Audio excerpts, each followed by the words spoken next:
All right, we're here with Leah today. She's our education coordinator at Museo De Las Americas. She's going to show us how to make some awesome sugar skulls. Hello everyone. I feel like I'm on a cooking show. So we're going to be making some sugar skulls today. Traditionally, they are made with sugar, meringue powder, and water.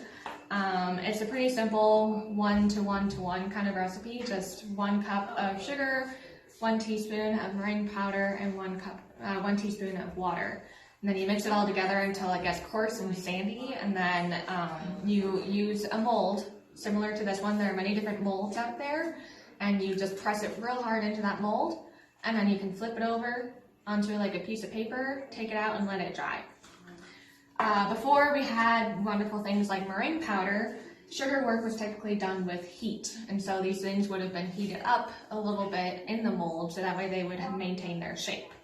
And when the Spaniards came over to the Americas, the priests with the Spanish who were converting everyone to Christianity basically taught them how to make sugar skulls through the added heat process, according to some sources. I'm not entirely sure if that's entirely true.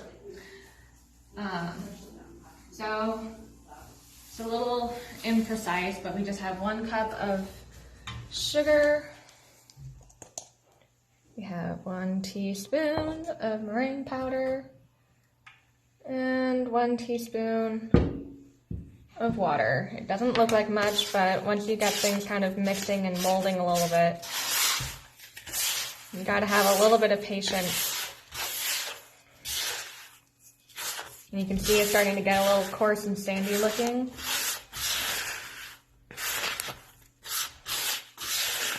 The meringue powder acts as a nice kind of glue, something that holds it together a little bit more, so it remains a little stiffer and keeps its shape.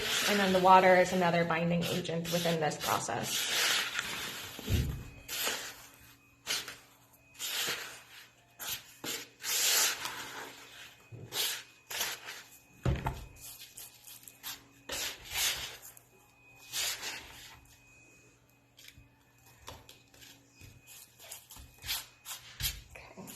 I'm gonna add just a little bit more water here just in case. You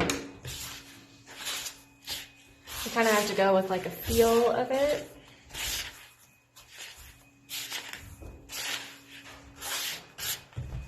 And then you take our mold, scoop the sugar into it.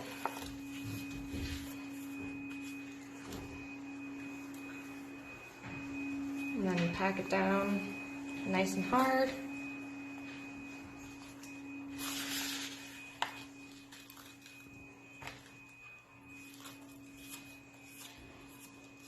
You want to level it off a little bit so it's not got like this rounded, bulbous back of its head.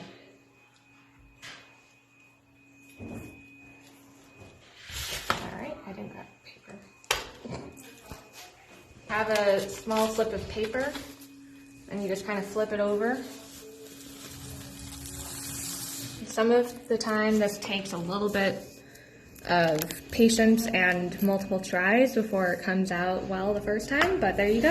You have your sugar skull and you let it dry for about a day until it gets hard. Otherwise it'll start disintegrating as you pick it up. Okay, and then it'll crack too, right? If you don't leave it for... It'll crack as well. A lot of the time these things are edible if you use icing sugar. Okay.